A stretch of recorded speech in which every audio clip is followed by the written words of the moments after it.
Good evening, students. Today we are going to discuss the concept of the cash flow statement. As we have already discussed about the income statement, we have discussed about the retained earning, or what we say the changes of equity statement. Also, we have discussed about the balance sheet, or what we say the statement of financial position. So this is the last statement that we are going to discuss, is the cash flow statement. It is considered as per the IAS number 7. IAS number 7 means International Accounting number 7.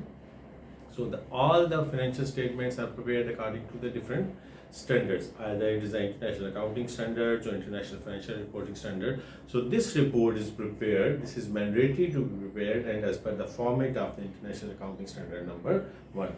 Now, cash flow statement, as it's known by its name, it has two parts. Basically it is an analysis of what the cash inflows and the cash outflows. That what are the receipts what the business is receiving, and what are the payments which they are paying during that financial period, and that is normally the 1 year. Now, it has mainly the activities or the sections that we are going to discuss. Obviously, in the first lecture, we will discuss very briefly the concept of the cash flow, why it is needed, why it is required, what are the main sections, what are the different even methods are there. But in the next lectures, we are going to discuss in detail the concept of cash flow statement and how it is prepared. Here we are just giving a brief introduction of that.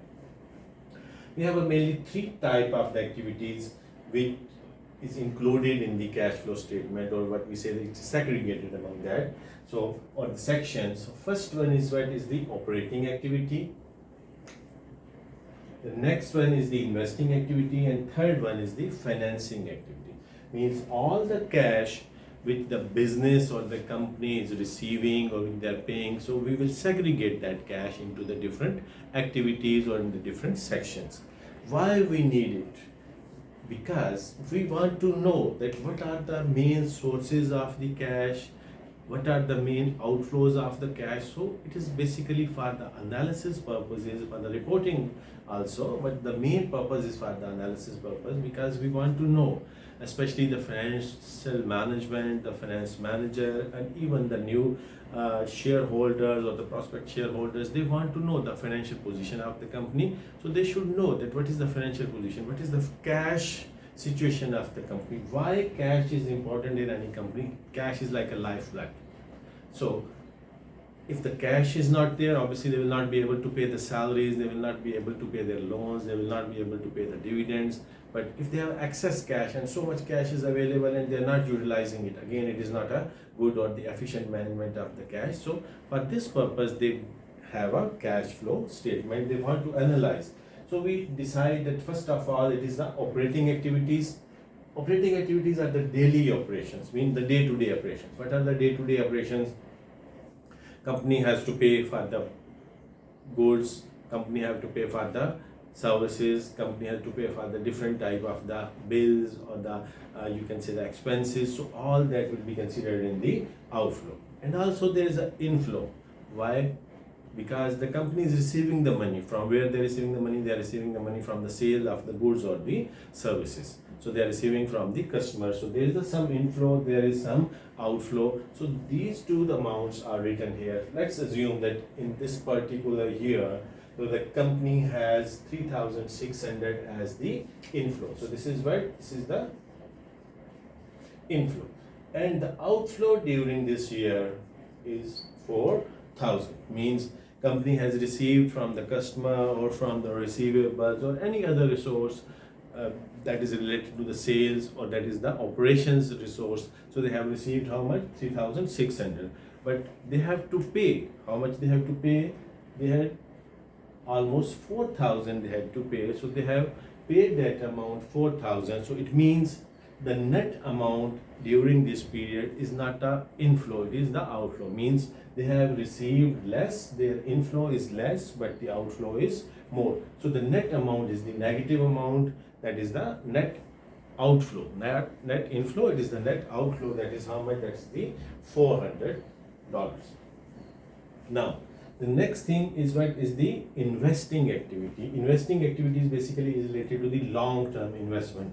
Now, the company has not only to pay for the electricity bill, they have also pay for the machine, they have also to pay for the land, for the buildings, means all the long-term investment. Whenever we talk about the long-term investment, mostly we talk about the non-current assets. It may be a land, it may be a building, it may be a furniture, it may be any of the fixed asset, even the intangible assets like a copyright. So which they have to pay for the long-term purposes, and even they have to pay the amount in the form of the loan. They are giving the loan to the different company. They are not getting the loan from the bank. They are giving the loan, or they are investing in the different companies in the form of the shares or the debentures. So they are investing for the long term. So any investment, so that will be considered here in the investing activity. And obviously there will be inflow, there will be outflow. What is the inflow? They are purchasing the building, so it will be outflow. After some time, they may be changing or replacing the building, they are selling the building, so it will be what? It will be inflow. In the same way, they are investing in some company, they are purchasing the shares of that company, like it may be some other company, so it will be what? It will be the outflow. But after some time, they may be selling the shares of that company, so it will be considered as the inflow. So these are the main activity where there is investments, so or shares purchase or the property, plant and equipment purchase, so it will be the outflow. But after some time, when they are receiving the money from these resources, so that will be the outflow and the inflow for that company. So in that consideration, we have to say operating activities, day-to-day operations. Investing activities only for the long term. It may be investment in the form of the inflow, or it may be in the form of the outflow. And the last one is related to what? That is related to the financing. For every business, obviously there are some sources of the finance. What are the sources of the finance?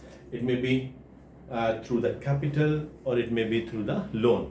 So for example, company is issuing the shares, company is issuing the bonds. If the company is issuing the shares, they are receiving the money, so it will be the inflow for that. And for example, if the company is issuing the bonds, it may be a shares or any other type of the finance they have, so they're receiving the money, or it may be after some time, because sometimes they have to pay. Why they have to pay? Because they have a loan from the, they get a loan from the bank, and this loan they have to pay after some time, or sometime companies again are repurchasing their own shares. So first they are selling, so it will be what? It will be inflow. But when they are repurchasing it, they have to pay it, so that will be considered as the outflow. So the sources of the finance, as we know in the capital, we have a different sources of the finances are there, so it will be inflow and outflow. Here, just as an example, we say that from the operating activity, the total inflow from the different resources is how much from the sales, from the goods or the services sale. So we have a 3,600, but the company has paid 4,000, so the net is the negative or the outflow, that is 400. And the investing activities, they have invested 1,500, but they have received money how much? 2,100 in the form of the cash or in the form of the bank. So the net amount is 600. So they have paid here more, but here they have received more. So here net was negative, but here net is positive. In the same way, in the financing activity, they have paid 2,000, but they have received how much? 3,000. So the net is how much?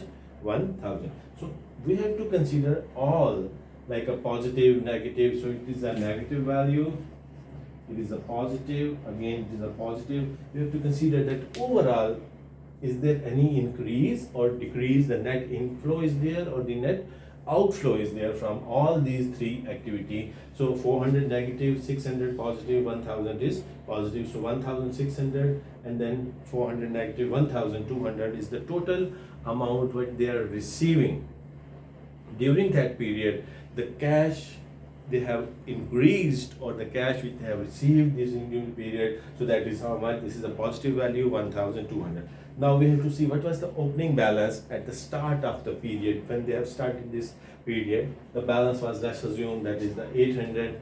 So it means 800 they had during that period at the start of the period, 1,200 they have received during that period. It means the total closing balance is 2,000 at the end of the period. So they have calculated all these amount they have received.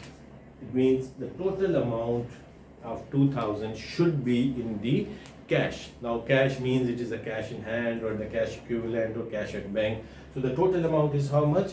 As per the cash flow, it is 2000. So it should be same as a cash balance in the statement of financial position. In the cash balance means we have current assets. In the statement of financial position, in the current assets, we have a cash and cash equivalent. So that amount in the statement of financial position should also be how much? 2000, because these values are same. Actually, only we are representing in a different way. For here presentation is 2000, but here we are segregating from where the sources are there, receiving source, the payment source, and we are discussing all these things. So this is the main concept of the cash flow statement. We have a 3 activities. And now what is the point of analyzing? We know that we have a cash or the cash at bank or the cash equivalent amount is 2000. Why we are analyzing?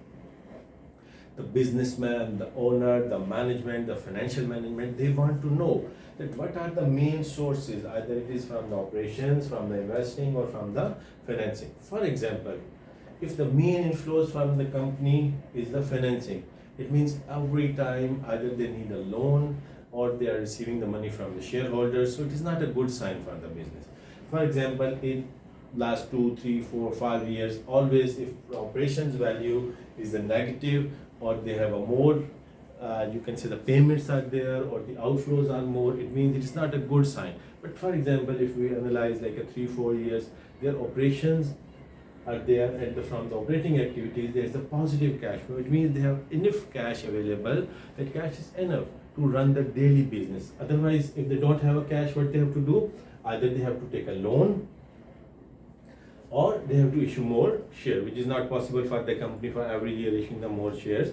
So that's why normally company take the loan. So again, these are the resources and these are the analysis for the purpose of what? For checking that from where money is coming, where it is going. So just like blood in the body, they are checking that how much is inflow, how much is outflow. Obviously the outflow should be less as compared to the inflow. So they should know that what are the main resources of the inflow, and if there's any, you can say the discrepancies there, if the values are less or if there's any negative value for the long term, they have to focus on that and they have to consider that what remedies they can do for the correction. Because if the negative is there, means they are paying more, and for this purpose what they are doing, they are just taking a loan every year, so it is a negative thing. But here if you look at the investing activity, most of the time the answer should be a negative. Why? Because every company is investing in the property, plant and equipment, investing in the non-current asset, investing in the different companies' shares or the debentures. So it is a positive sign that the company is investing. If here the value is negative, it is okay. But if value is negative in the operations or in the financing, it may be creating some issue for the company. So this is the main purpose of the cash flow, to analyze the resources and where the company is paying the money. So this is the main concept of the cash flow statement. To prepare cash flow statement, we have different methods. Like we have a direct method and the indirect method. We will discuss both methods in detail in the next lectures with the practical examples. That how to prepare that statement, how it is adjusted from the cash flow, and how it is adjusted with the profit, and what are the different adjustments needed. So we will discuss that in the later on. Thank you very much. If you have any concept clearance or if there's any confusion or if there's any doubt, you can ask me in the comment section. Thank you very much.